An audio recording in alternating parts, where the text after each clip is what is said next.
باغ جنت میں قدیر ازلی لکھا ہے، ڈالی ڈالی پہ محمد و علی لکھا ہے، سبز پتوں پہ حسن اور کلی پر زہرا، سرخ پھولوں پہ حسین ابن علی لکھا ہے۔ برادران اسلام، آپ سبھی کو مطلع کیا جاتا ہے، آج کی محفل جناب آج کی محفل اقدس شہادت امام حسن علیہ السلام امام بارگاہ پر منعقد کی جا رہی ہے، تو میں تمامی حضرات سے گزارش کروں گا اس پاک محفل میں شرکت فرما کر ثواب دان حاصل کریں۔ اس محفل پاک کا انعقاد انجمن محبان اہل بیت کی طرف سے کیا گیا ہے، تو اس پاک محفل میں شرکت فرما کر ثواب دان حاصل کریں اور بانی محفل انجمن محبان اہل بیت کو شکریہ کا موقع دیں۔ مدینہ کس نے اجاڑا شریر کس کے تھے، مدینہ کس نے اجاڑا شریر کس کے تھے، نبی کی آل کے دشمن وزیر کس کے تھے، نبی کی آل کے دشمن وزیر کس کے تھے، چلو حسین کو تو کوفیوں نے مارا تھا، مگر حسن کے جنازے پہ تیر کس کے تھے۔ الحمدللہ الذی لہ ما فی السماوات و ما فی الارض وَلَهُ الْحَمْدُ فِي الْآخِرَةِ وَهُوَ الْحَكِيمُ الْخَبِيرُ وَنَشْهَدُ أَن لَّا إِلَٰهَ إِلَّا اللَّهُ الْعَلِيمُ الْقَدِيرُ وَنَشْهَدُ أَنَّ سَيِّدَنَا مَوْلَانَا وَحَبِيبَنَا وَشَفِيعَنَا مُحَمَّدًا بِعَدَدِ كُلِّ شُهَدَاءِ الدُّنْيَا وَنُورِ مَرْقَدِ سَيِّدِ أَبِي عَبْدِ اللَّهِ الْحُسَيْنِ وَمَرْقَدِ عِتْرَتِهِ وَأَنصَارِهِ وَأَهْلِ بَيْتِهِ إِلَىٰ يَوْمِ الدِّينِ وَأَحْشُرْنَا مَعَهُمْ فِي يَوْمِ الْقِيَامَةِ وَأَدْخِلْنَا مَعَهُمْ فِي الْفِرْدَوْسِ النَّعِيمِ۔ شبیر لہو دے کر اپنا اسلام کو زندہ کرتے ہیں، شبیر لہو دے کر اپنا اسلام کو زندہ کرتے ہیں، شبیر لہو دے کر اپنا اسلام کو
درود اور سلام حسین ابن علی اور آل پر ہو تمام۔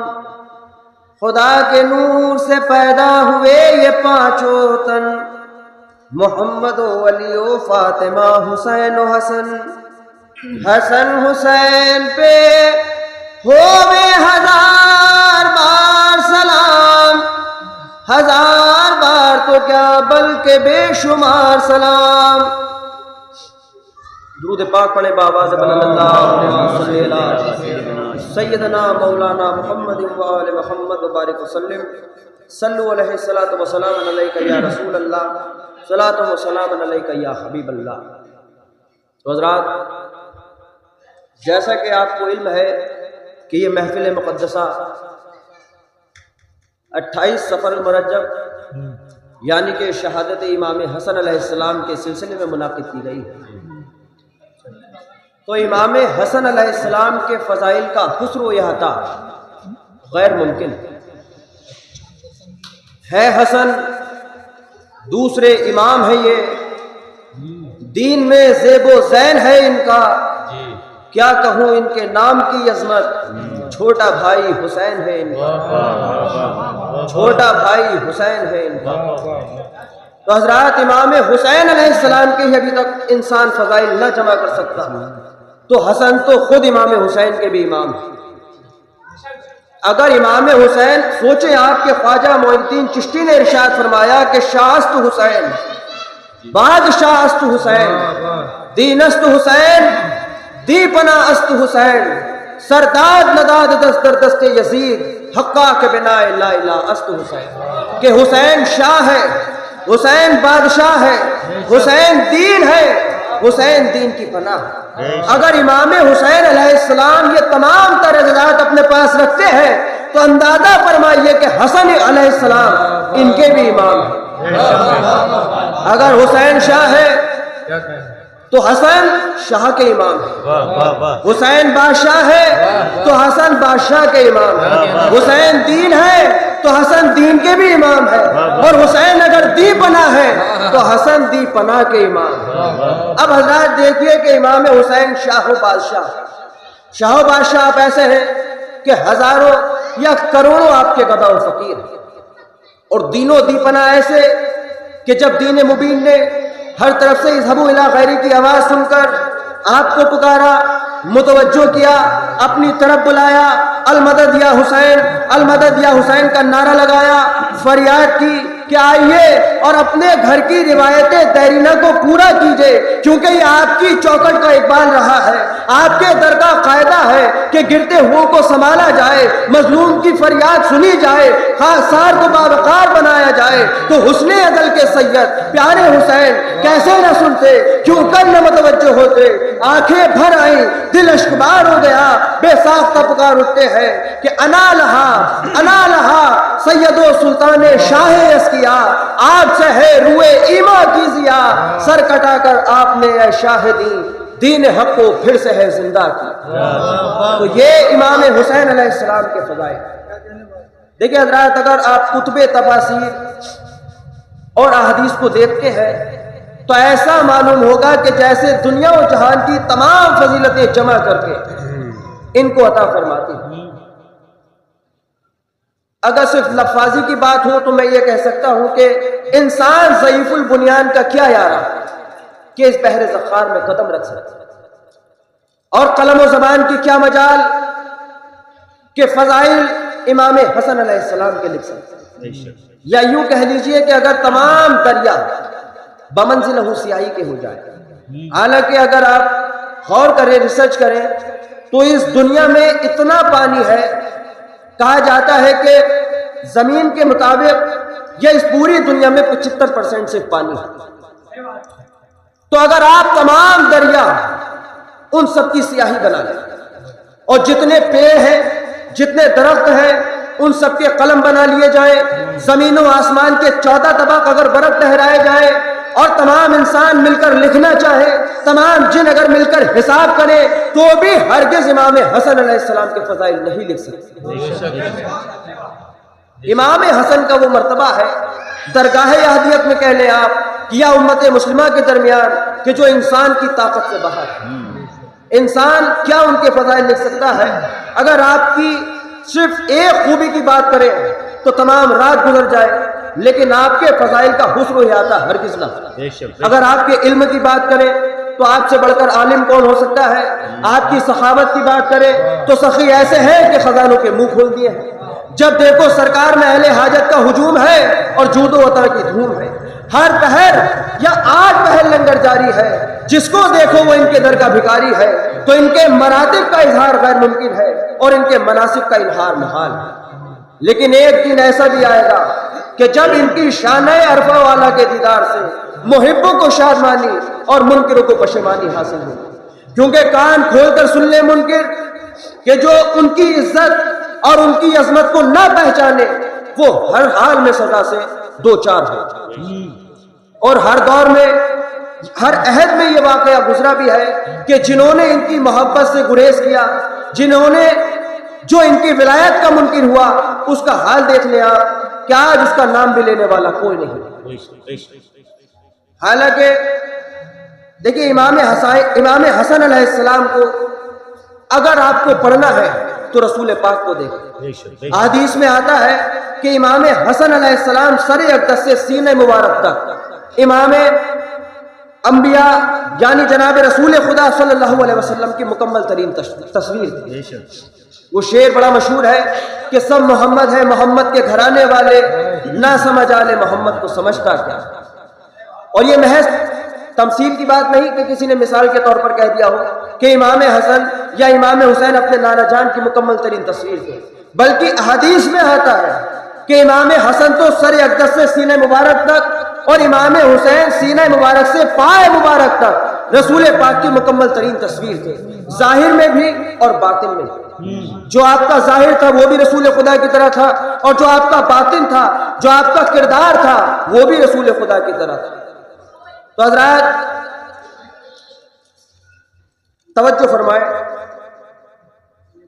کہ جہاں بھی عظمت انسان کی بات ہوتی ہے، جہاں بھی عظمت، جہاں بھی عظمت انسان کی بات ہوتی ہے، حسین فخر شہیداں کی بات ہوتی ہے، حسین فخر شہیداں کی بات ہوتی ہے، جہاں بھی عظمت۔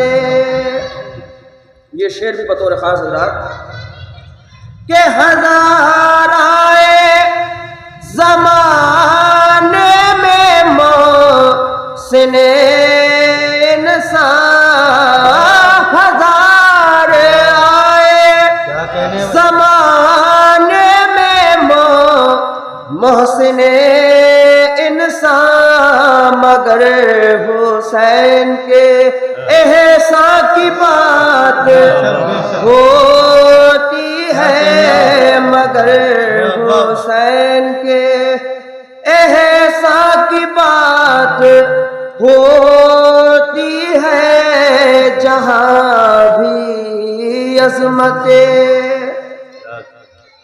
اور ملوکیت کا تصور ہے سجدہ ریز یہاں، ملوکیت کا تصور ہے سجدہ ریز یہاں، یہاں خلافت یزدہ کی بات ہوتی ہے، یہاں خلافت یزدہ کی بات ہوتی ہے، جہاں بھی عظمت۔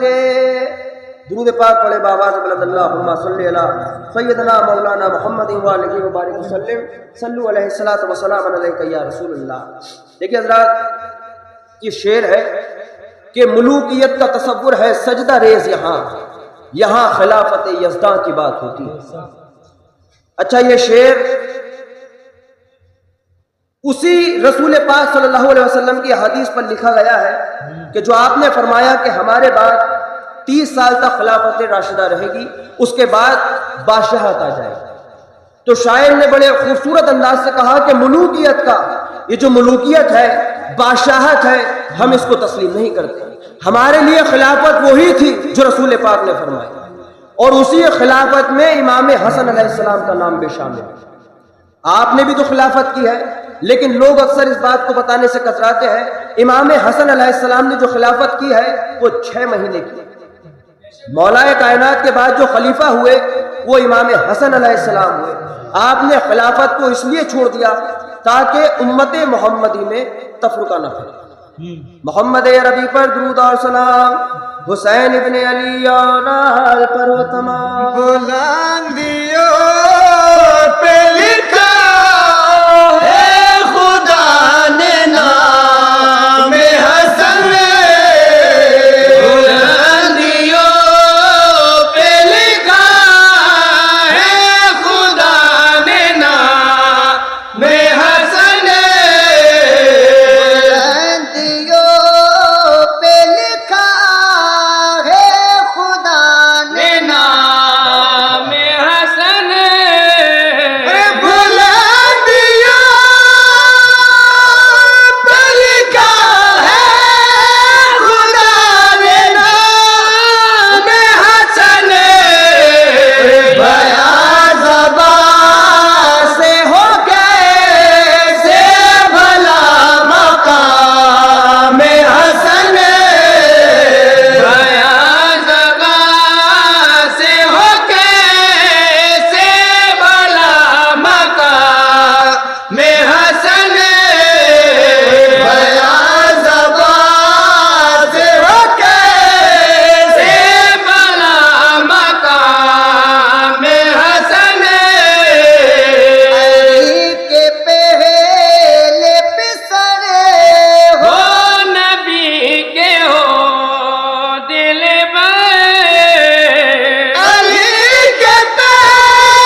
حسین ابن علی اور آل پر ہو تمام.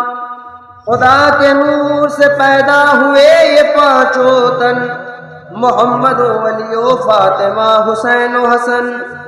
حسن حسین پہ ہوئے 1000 بار سلام، 1000 بار تو کیا بلکہ بے شمار سلام. درود پاک پڑھے بآواز بلند، اللہم صلی علی سیدنا مولانا محمد وآلہ وبارک وسلم. صلو علیہ الصلوۃ والسلام علیک یا رسول اللہ، صلاۃ و سلام علیک یا حبیب اللہ. تو حضرات، حدیث میں آتا ہے کہ ایک روز حضرت امام حسن علیہ السلام اپنے دروازے پر تشریف رکھتے تھے کہ اتنے میں ایک اعرابی آیا اور آپ کی جناب میں اور جناب مولا علی حضرت مشکل کشا شیر خدا کی شان میں کلمات بے ادبانہ کہنے لگے، آپ کو برا بھلا کہنے لگا. تو امام حسن علیہ السلام اس سے فرماتے ہیں کہ اے شخص، شاید تو بھوکا ہے. اب اس نے اس بات کا کچھ جواب نہ دیا اور اسی طرح بدتر رہا. تب آپ نے اپنے غلام کو اشارہ کیا کہ اسے 1000 درہم کا توڑا لا کر، 1000 درہم اس کو لا کر دو. اب غلام نے تعمیل کی اور وہ 1000 درہم کا توڑا لے کر اس اعرابی کے پاس چلا گیا اور اس کو دینے لگا. تو امام حسن علیہ السلام نے فرمایا کہ اعرابی، مجھے معذور رکھ کہ اس وقت میرے پاس اتنا ہی موجود. تو اعرابی نے جو یہ معاملہ دیکھا، جب امام حسن علیہ السلام کا یہ اخلاق و کرم دیکھا تو جی جان سے فدا ہو گیا اور کہنے لگا کہ اے سبط رسول، اے حسن میں گواہی دیتا ہوں کہ آپ رسول خدا کے بیٹے ہیں، اور میں نے یہ حرکت اور گستاخی آپ کے چشم و مروت کو آزمانے کے لیے کی. میں دیکھنا چاہتا تھا کہ آپ کتنے سخی. تو حضرات، ان کی سخاوت کا تو کوئی اندازہ لگا ہی نہیں سکتا. فصل الخطاب میں ہے کہ ایک دن جناب امام حسن علیہ السلام کھانا کھا رہے تھے کہ اتنے میں ایک شخص آ کر حضرت کی خدمت میں حاضر ہوا اور آپ سے عرض کرتا ہے کہ امام، مجھے 10,000 درہم کی ضرورت ہے چونکہ مجھ پر اتنا قرضہ ہے، آپ للہ اس کو ادا کر دیجئے. حضرت امام حسن علیہ السلام سے کہتا ہے کہ امام، میرے اوپر 10,000 درہم کا قرضہ ہے، آپ اس کو ادا فرما دیں. تو حضرت نے اسی وقت 10,000 درہم اس کو عنایت فرمائے اور آپ نے اس سے یوں نہ کہا کہ کھانا کھا لے، حالانکہ اس وقت امام حسن علیہ السلام کھانا کھا رہے تھے. تو امام حسن علیہ السلام سے اس سے یوں نہ کہا کیا تو بھی کھانا کھا لے. اب جب وہ شخص وہاں سے چلا گیا تو لوگوں نے پوچھا کہ یا امام، آپ کھانا تناول فرما رہے تھے لیکن آپ نے اس شخص سے یہ بھی نہ پوچھا کہ تو بھی کھانا کھا لے. تو امام حسن علیہ السلام فرماتے ہیں کہ قسم ہے خدا کی کہ مجھے آج تک معلوم نہ تھا کہ کھانے کے وقت کسی بات کو بھی کہنے کی حاجت ہے کہ آؤ اور کھانا کھا لو. نہ پتا کہ اس کو کتنی مجبوری تھی اور وہ کتنی جلدی میں تھا. ہو سکتا ہے کہ اسے کھانا کھانے میں کچھ تاخیر ہو جاتی اور جو اس کا کام رکا ہوا تھا وہ پورا نہ ہوتا. تو حضرات، یہ ہے امام حسن علیہ السلام کی مصلحت اور دور اندیشی. سوائی کے محرقہ میں ہے کہ ایک دن امام حسن علیہ السلام اپنے حجرے میں تشریف رکھتے تھے کہ ایک شخص نے حضرت امام حسن کے پاس حاضر ہو کر اپنی تکلیف، اپنی غربت، اپنی بیچارگی اور اپنی توانگری بیان کی.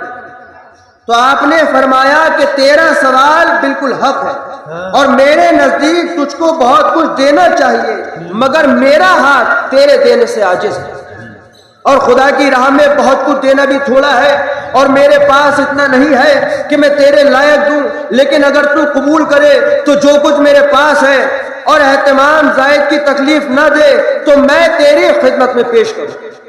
تو اس شخص نے عرض کیا کہ اے نواسے رسول، اے رسول کے نواسے، میں تھوڑا ہی قبول کر لوں گا. آپ جو کچھ بھی ہے مجھ کو عنایت فرمائے اور آپ کی عطا کا شکر ادا کروں گا اور زیادہ نہ مانگوں گا.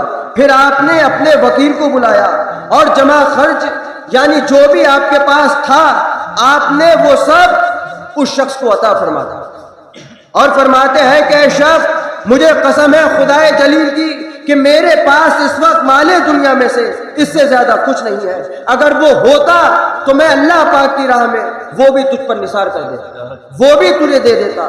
تو حضرت امام حسن علیہ السلام کی یہ سخاوت۔ ایک روز کا واقعہ ہے کہ مولا علی مسجد میں تشریف رکھتے تھے کہ ایک شخص آیا اور وہ دیکھنے لگا کہ مولا کائنات ایک سوکھی روٹی کھا رہے ہیں، حالانکہ آپ کی ذات وہ ذات نہیں ہے، آپ دونوں جہان کے مالک ہیں، بھائی آپ جو چاہے وہ کر سکتے ہیں، لیکن یہ دنیا کو درس دینا ہے کہ انسان اتنی غربت، اگر کسی پر اتنی غربت ہو تو اس طرح سے بھی زندگی گزر سکتی ہے۔ حالانکہ امام علی کی تو ایک جگہ یہ حالت ہے بتائی جاتی ہے، لیکن دوسری طرف کا معاملہ کیا ہے کہ امام حسن علیہ السلام کا دسترخوان لگا ہوا ہے اور وہاں پر پورے مدینے کو یا بلکہ کوئی بھی ہو ہر کسی کو کھانا کھانے کی عام اجازت ہے۔ اب حضرات اندازہ فرمائیے کہ جس کے گھر کا یہ عالم ہو تو کیا وہ سوکھی روٹی بھی کھا سکتا ہے؟ لیکن بس دنیا کو دکھانا ہے۔ اب ایک شخص آتا ہے، پہلے مولا کائنات کی خدمت میں حاضر ہوا، پھر مولا کائنات اس سے کہتے ہیں کہ سامنے جا، دیکھ وہ وہاں پر لنگر لگا ہوا ہے، تو وہاں جا، وہاں تجھ کو ضرور کچھ مل جائے گا۔ اب وہ شخص امام حسن علیہ السلام کے دروازے پر پہنچا، حسب معمول جیسے سائل سوال کرتا ہے، اس نے کھانے پینے کے لیے مانگا تو امام حسن نے اس کو بٹھایا، کھانا کھلوایا اور اس کے راستے کا سامان مہیا کروایا۔ تو رخصت ہوتے وقت وہ شخص کہتا ہے کہ امام مجھے تھوڑا سا کھانا اس شخص کے لیے بھی دے دو کہ جو اس مسجد میں نماز ادا کر رہا ہے۔ اب امام حسن مسکرائے اور اس سے فرماتے ہیں کہ نادان، جس کے گھر میں خاتون نے آ کر کھانا کھایا ہے اور جو تو یہ دسترخوان دیکھ رہا ہے، ارے نادان میں اسی شخص کا تو گھر ہے۔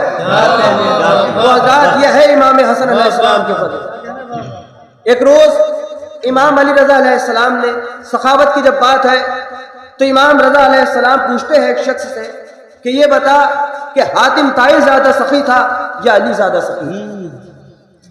تو وہ شخص کہتا ہے کہ حاتم طائی زیادہ سخی تھا، کیونکہ اس کے ہاں 7 دروازے تھے اور وہ 7 دروازوں سے سائل کو ادا کیا کرتا تھا، بانٹا کرتا تھا۔ ایک سے پورا نہ ہوا تو دوسرے پر آ گیا، دوسرے سے نہ ہوا تو تیسرے پر آ گیا، اسی طرح ہوتے ہوتے 7 دروازوں سے وہ سائل مانگتا تھا تو حاتم طائی اس کو عطا کرتا تھا۔ اب امام مسکراتے ہیں اور اس سے فرماتے ہیں کہ اچھا دیکھ، میں نے مانا کہ حاتم طائی کے یہاں 7 دروازے تھے اور وہ 7 سے سائل کو دے دیا کرتا تھا، لیکن علی اتنے بڑے سخی تھے کہ اگر علی نے کسی کو ایک مرتبہ عطا فرما دیا تو اسے دوسری جگہ جانے کی ضرورت نہ پڑے۔ اگر ان کے علم کی بات کریں تو علم ایسا ہے کہ تمام رات ابن عباس سے بسم اللہ کے بے کی تفسیر فرماتے ہیں، اتنی تفسیر فرمائی بسم اللہ کے بے کی کہ رات ختم ہو گئی لیکن بے کی تفسیر ختم نہ ہوئی۔ اگر ان کی شجاعت کی بات کریں تو ہر جنگ میں یا ہر لڑائی میں آپ دیکھیں کہ انہی کا گھرانہ ہے کہ جس نے کفار کو ضربت لگائی۔ ان کی ضربت کا تو معاملہ یہ ہے کہ رسول خدا صلی اللہ علیہ وسلم نے فرمایا کہ علی کی عمر ابن عبد ود کو قتل کرنے کی ایک نیکی تمام ثقلین کی عبادات سے افضل ہے۔ اگر شجاعت کی بات کریں تو ہر میدان میں، ہر دور میں، یا یوں کہہ لیجئے کہ تلوار نے رواج ہی ان کے گھر سے پایا ہے۔ تلوار کا جو رواج ہے وہ انہی کے گھر سے نکلا ہے۔ اگر آپ ان کی کرامت کی بات دیکھیں تو کرامتیں تو ایسی ایسی ہیں کہ انسان ان کا ذکر کرنے سے بھی قاصر ہے۔ ایک کرامت آپ کی یہ بھی ہے کہ مولا کائنات حضرت امیر علیہ السلام کی والدہ محترمہ جناب فاطمہ بنت اسد اپنے ہمسایہ بچوں کے ساتھ ایک جنگل میں کھیل رہی تھی کہ اتنے میں کیا دیکھتی ہے کہ ایک شیر دہاڑتا ہوا آپ کی طرف بڑھا۔ اب جو بچے آپ کے ساتھ کھیل رہے تھے وہ آپ سے ذرا عمر میں کچھ بڑے تھے، وہ تو وہاں سے چلے گئے، لیکن جناب فاطمہ بنت اسد وہاں سے کہیں نہ گئے۔ اب حضرات کیوں کر جاتی؟ کیونکہ شیر خدا کی ماں تھی۔ اب آپ نے کچھ نہیں کیا سوائے اس کے کہ آپ نے اس شیر کی طرف دیکھا اور آسمان کی طرف منہ اٹھا کر صرف اتنا عرض کرتی ہے کہ اے پالنے والے، تجھے واسطہ میرے جد امجد کا، مجھے شیر کی آفت سے بچا لے۔ تو ابھی یہ دعا ان معصومہ کی پوری بھی نہ ہوئی تھی کہ اتنے میں ایک سوار جناب فاطمہ بنت اسد اور اس شیر کے درمیان آ کر کھڑا ہوا اور شیر سے کہنے لگا کہ خبردار ہے شیر، ان محترمہ سے معترض نہ ہونا، کیونکہ ان کا بڑا مرتبہ ہے درگاہ عادیت میں۔ ارے انہی کی نسل سے تو ائمہ خدا پیدا ہوں گے، انہی کی نسل سے تو ہدایت کرنے والے پیدا ہوں گے، یہ 12 امام سب انہی کی تو نسل سے ہیں۔ اب وہ شیر نے جیسے یہ سنا تو وہ جدھر سے آیا تھا ادھر کو چلا۔ اب حضرات جناب فاطمہ بنت اسد محفوظ تھی تو وہ سوار کہتا ہے کہ آئیے محترمہ، میں آپ کو آپ کے گھر تک چھوڑ کر آتا ہوں۔ اب مولا کائنات یعنی وہ سوار اور وہ محترمہ جناب فاطمہ بنت اسد آگے آگے، وہ سوار پیچھے پیچھے، یہاں تک کہ اس سوار نے آپ کو آپ کے گھر تک چھوڑا۔ جب آپ رخصت ہونے لگے تو جناب فاطمہ بنت اسد کے دل میں یہ خیال گزرا کہ اس سوار نے میری بڑی مدد کی، ایک تو مجھے شیر کی آفت سے بچایا، دوسرا یہ کہ مجھے پہنچانے میرے گھر تک آیا، لہٰذا مجھے بھی اس کو تحفے میں کچھ دینا چاہیے۔ اب جناب فاطمہ بنت اسد ایک موتیوں کا گلوبند پہنے ہوئے تھے، ایک موتیوں کا ہار، آپ نے وہ اپنے گلے میں سے اتارا اور اس سوار کو عطا فرمایا، اور آپ فرماتی ہیں کہ اے سوار، مجھے قسم ہے کہ میرے پاس اس وقت مال دنیا میں سے اس سے زیادہ کچھ نہیں ہے، چونکہ آپ بچی تھی، چھوٹی تھی۔ اچھا اس سوار نے بھی کچھ یوں نہ کہا کہ رہنے دیجئے آپ بچی ہیں، بھائی چھوٹے بچوں سے بھی کوئی تحفہ لیتا ہے، اگر کوئی چھوٹے بچوں کی مدد بھی کر دے تو اس کا بدلہ تو نہیں مانگتا، لیکن اس سوار نے بھی وہ گلوبند لیا اور اپنی جیب میں رکھ لیا اور وہاں سے چلا گیا۔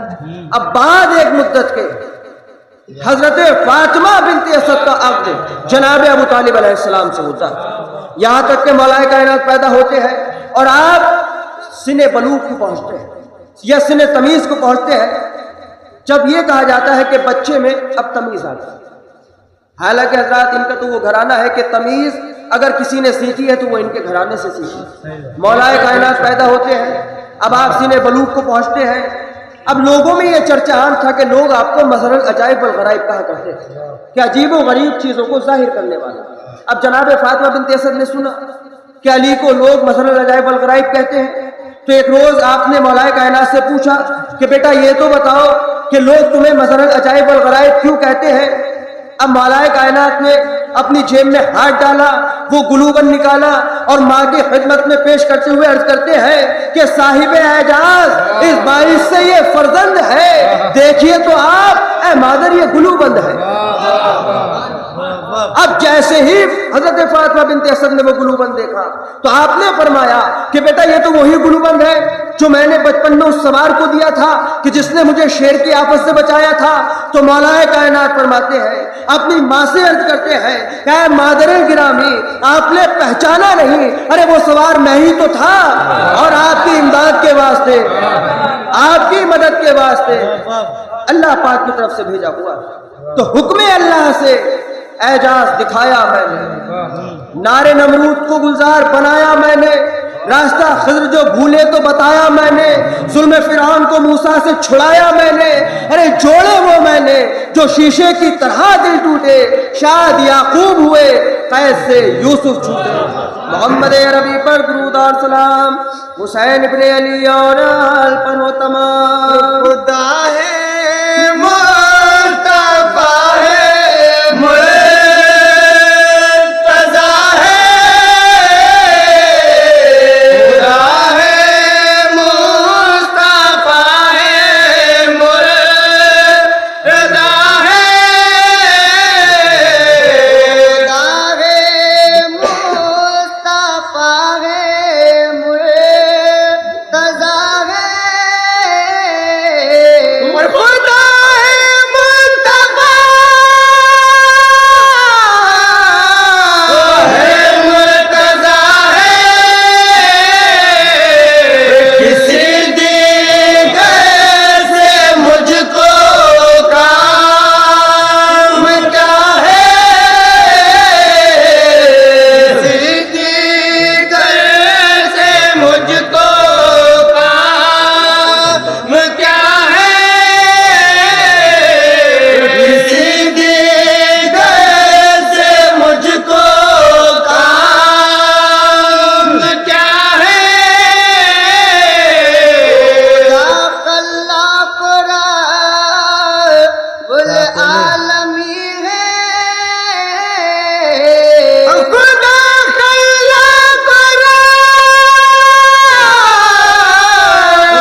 دیکھیں حضرات. تیرے پیغمبر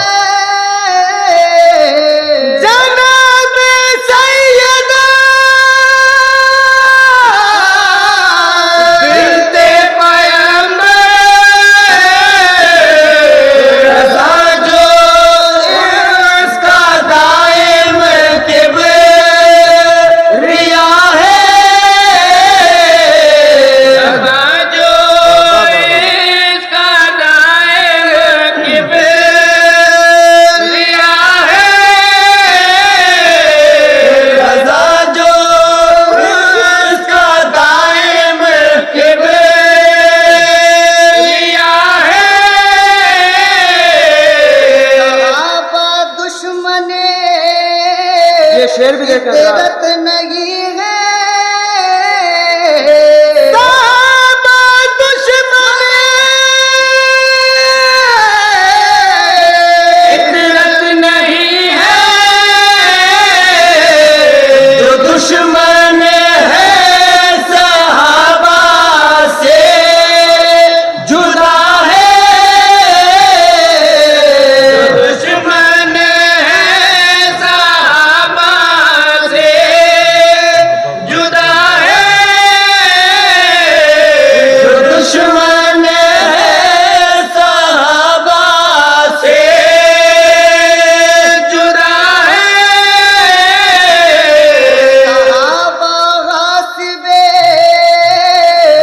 املاک کب ہے صحابہ غاصب املاک کب ہے جو غاصب ہے وہ ظالم بے حیا ہے جو غاصب ہے وہ ظالم بے حیا ہے جو غاصب ہے وہ ظالم بے حیا ہے ابو ذر چپ رہو دشمن بہت ہے ابو ذر چپ رہو دشمن بہت ہے عقیدہ صاف ظاہر پر ملا ہے عقیدہ صاف ظاہر پر ملا ہے عقیدہ صاف ظاہر پر ملا ہے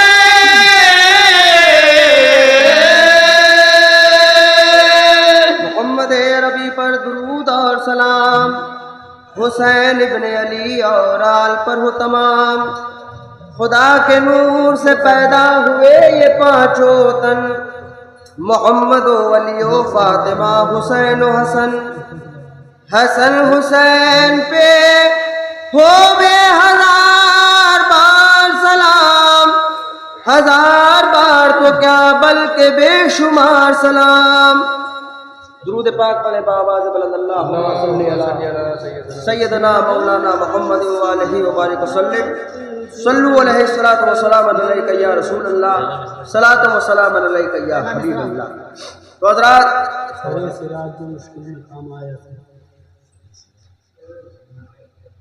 ابو ذر چپ رہو دشمن بہت ہیں عقیدہ صاف ظاہر برملا. سماعت فرمائے. زبان حضرت خیر نام سے ہوگا. حسن کا ذکر بڑے احترام سے ہوگا. حسن کا ذکر بڑے اہتمام سے ہوگا.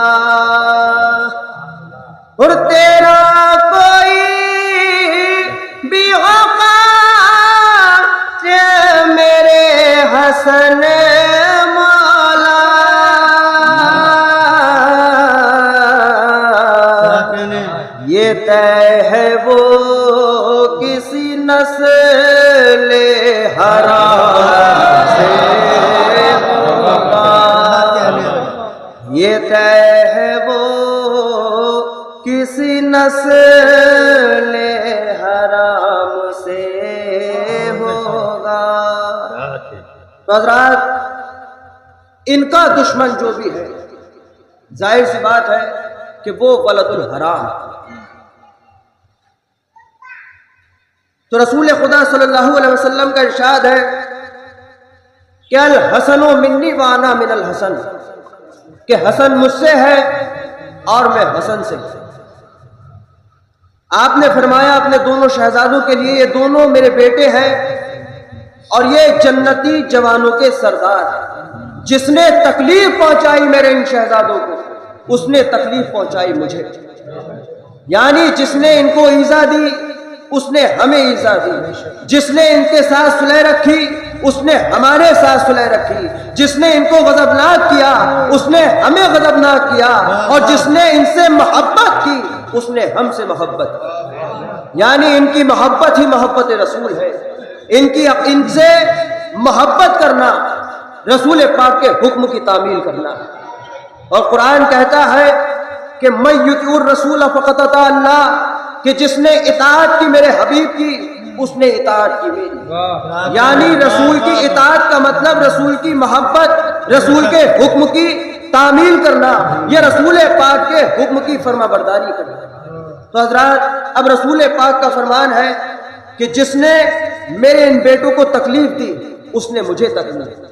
تو آپ بتائیے کہ امام حسن یا امام حسین کو تکلیف پہنچانا، جب رسول کو ایذا دینا ہے، تو کیا وہ شخص مسلمان ہو سکتا ہے کہ جس نے رسول کو ایذا پہنچائی ہے؟ چونکہ ارشاد ہوتا ہے قرآن مجید میں کہ خبردار، کہ جس نے ایذا دی اللہ اور اس کے رسول کو تو اللہ نے ان کے لیے ایک عذاب تیار کر کے رکھا۔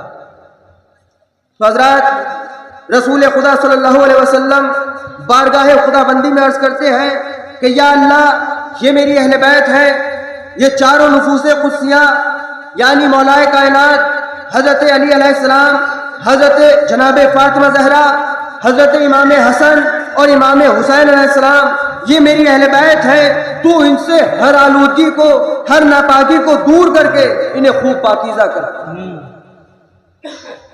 تو حضرات، اب رسول پاک اللہ پاک کی بارگاہ میں یہ دعا بھی کرتے ہیں کہ اے خدا بندہ، میں ان سے محبت کرتا ہوں اور تو بھی ان سے محبت کر۔ اب یہ نہیں کہ رسول پاک نے صرف دنیا والوں سے کہا ہو کہ تم ان سے محبت کرو، بلکہ بارگاہ خدا بندی میں بھی کہتے ہیں کہ میں ان سے محبت کرتا ہوں، تو بھی محبت فرما اور ان سے بھی محبت کر جو ان سے محبت کرتے ہیں۔ تو آواز آتی ہے کہ محبوب میرے، میں تو ان سے محبت کرتا ہی رہوں گا، بلکہ میری محبت کا تو تقاضا یہ ہے کہ جن سے تو محبت کرتا ہے میرے خاص بندے بھی ان سے محبت کرتے ہیں۔ تو اللہ پاک جل شانہ یہ بتانا چاہتا ہے کہ ہم جن سے محبت کرتا ہے میرے خاص بندے بھی ان سے محبت کریں، اور جو محبت نہ کریں گے تو ظاہر سی بات ہے کہ وہ خاص ہی نہیں۔ حضرات، رسول پاک صلی اللہ علیہ وسلم اپنی بیٹی سے والہانہ محبت فرماتے ہیں کہ فاطمہ میرا ٹکڑا ہے، فاطمہ میرا دل ہے، فاطمہ میری روح ہے، جو اس کو ایذا دیتا ہے وہ مجھے ایذا دیتا ہے، اور جو مجھے ایذا دیتا ہے وہ خدا کو ایذا دیتا ہے۔ تو محمد مصطفیٰ کی بیٹی کا اعزاز تو دیکھیے آپ، سرکار دو عالم خود روح کائنات ہے، لیکن جناب سیدہ فاطمہ کو اپنی روح کہتے ہیں۔ تو اب روح کائنات کی روح کو کون جان سکتا ہے، ان کے مقام کو کون جان سکتا ہے؟ آپ فرماتے ہیں کہ میری بیٹی کے غضبناک ہونے پر خدا غضبناک ہو جاتا ہے، اور میری بیٹی کو ایذا دینا، خدا تعالیٰ کو ایذا دینا ہے، تو پھر ہم پوچھتے ہیں کہ امام حسن علیہ السلام کو زہر دینے والے پر امام الانبیاء کی بیٹی ناراض ہوئی ہوگی یا خوش؟ کربلا کے تپتے ہوئے صحرا میں اپنے جگر گوشوں کے ٹکڑے کرنے والوں پر آپ غضبناک ہوئی ہوں گی یا نہیں؟ اپنی بیٹی کے ہاتھوں میں زنجیریں دیکھ کر آپ کو ایذا پہنچی ہوگی یا نہیں؟ حسین علیہ السلام کے لاشے پر گھوڑے دوڑاتے ہوئے دیکھ کر آپ کو تکلیف پہنچی ہے یا نہیں؟ اگر آپ کو واقعی اذیت ہوئی ہے، آپ کو واقعی تکلیف پہنچی ہے، تو پھر اس سے حدیث کے مطابق فاطمہ کو ایذا دینا رسول خدا کو ایذا دینا اور خدا کو اذیت پہنچانا ہے۔ اور قرآن میں آتا ہے کہ جس نے خدا اور رسول کو اذیت دی تو اس پر اللہ کی لعنت۔ تو امام حسن علیہ السلام کو جس نے زہر دیا اس پر بھی اللہ پاک کی لعنت، جس نے پہنچایا وہ زہر اس پر بھی اللہ پاک کی لعنت، بلکہ تمام اہل بیت کے دشمنوں پر اللہ کی لعنت۔ محمد ربی پر درود اور سلام، حسین ابن علی اور آل پر ہو تمام۔ سارے سراک جو مشکل میں کام آئے حسن، سارے سراک جو مشکل میں کام آئے حسن،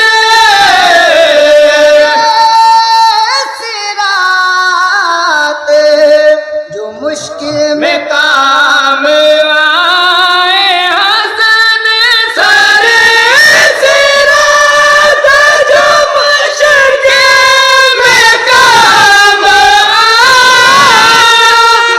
حسن، مدد کے واسطے تشریف لے کے آئے حسن، مدد کے واسطے تشریف لے کے آئے حسن، مدد کے واسطے تشریف لے کے آئے حسن،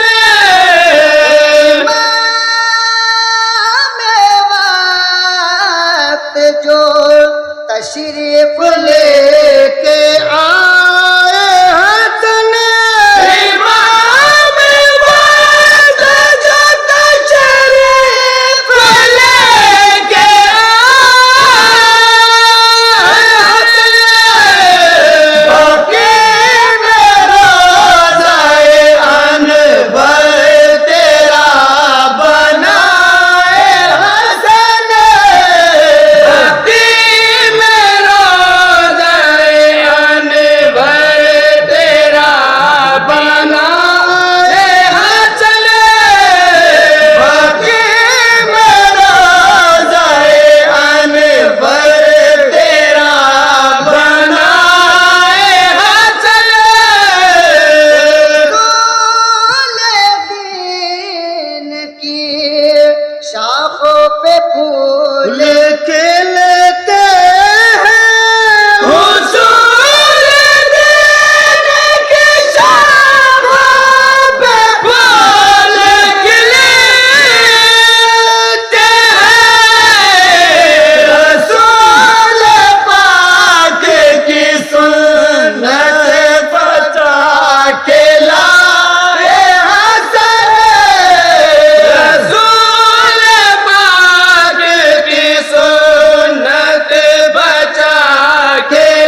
درود و سلام حسین ابن علی رال پر تمام تضاد. آج ہم اور آپ لوگ شہادت امام حسن علیہ السلام کے لیے جمع ہوئے ہیں.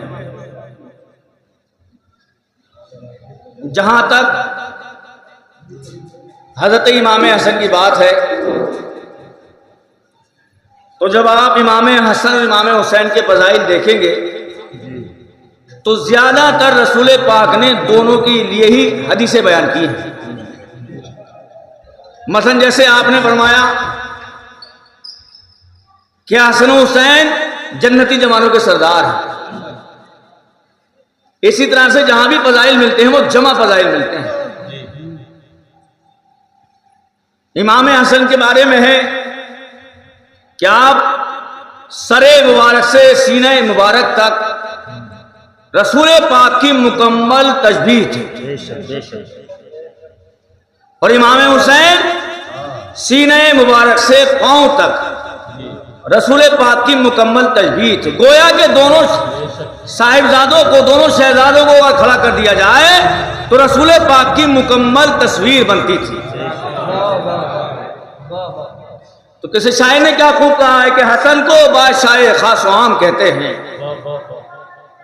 حسن کو بادشاہ خاص و عام کہتے ہیں، علی کا وارث و قائم مقام کہتے ہیں، اور دلیل ایک ہی کافی ہے ان کی عظمت کی. دلیل ایک ہی کافی ہے ان کی عظمت کی، انہیں حسین بھی اپنا امام کہتے ہیں، انہیں حسین بھی اپنا امام کہتے ہیں. آقا و مولا حضرت امام حسن مجتبی خلافت کے زمانے میں امام حسن نے مسلمانوں کے درمیان اختلافات کی صلح کروائی تو ایران کے بادشاہوں اور وزیروں نے حضرت امام حسن علیہ السلام کو دعوت پر بلایا.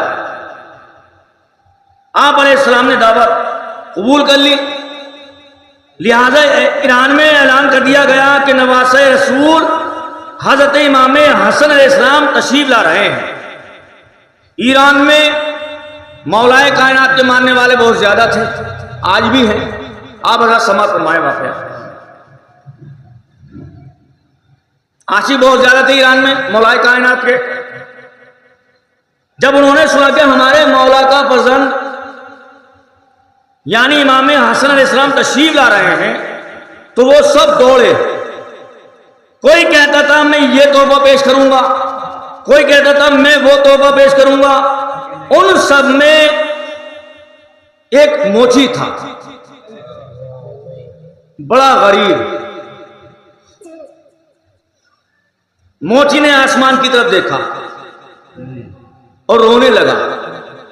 لوگوں نے پوچھا ارے بھائی سب خوشیاں منا رہے ہیں تم کیوں رو رہے ہو؟ تو موچی کہنے لگا میں بہت زیادہ غریب ہوں، یہ سب امیر ہیں، یہ کہہ رہے ہیں میں یہ تحفہ پیش کروں گا، میں وہ تحفہ پیش کروں گا، میرے پاس پیش کرنے کے لیے کچھ بھی نہیں ہے، میں کیا تحفہ پیش کر سکوں؟ موچی سارا دن روتا رہا. امام حسن علیہ السلام تشریف لے آئے. سب لوگ جشن امام حسن علیہ السلام منا رہے تھے. جب امام حسن تشریف لے آئے تو سارے لوگ وہاں چلے گئے جہاں پر امام حسن علیہ السلام تشریف فرما تھے. وہ موچی امام حسن کو بغیر دیکھے اپنے گھر کی طرف روانہ ہوا. اب سوچو کسی عاشق کے دل پر کیا گزری ہوگی کہ وہ اپنے معشوق کو دیکھے بنا، اپنے محبوب کو دیکھے بنا اپنے گھر چلا گیا. راستے پر روتا رہا، روتے روتے گھر پہنچا. بیوی نے پوچھا کہ کیا ہوا، اس طرح کیوں رو رہے ہو؟ تو موچی نے سارا حال سنایا. کہنے لگا میں بہت غریب ہوں، اپنے آقا کی خدمت میں کیا پیش کروں؟ لوگ قیمتی قیمتی تحائف پیش کریں گے. یہ سن کر اس کی بیوی بھی رونے لگی. اب روتے روتے بیوی نے اپنے خاوند سے کہا کہ ایک بات سنو،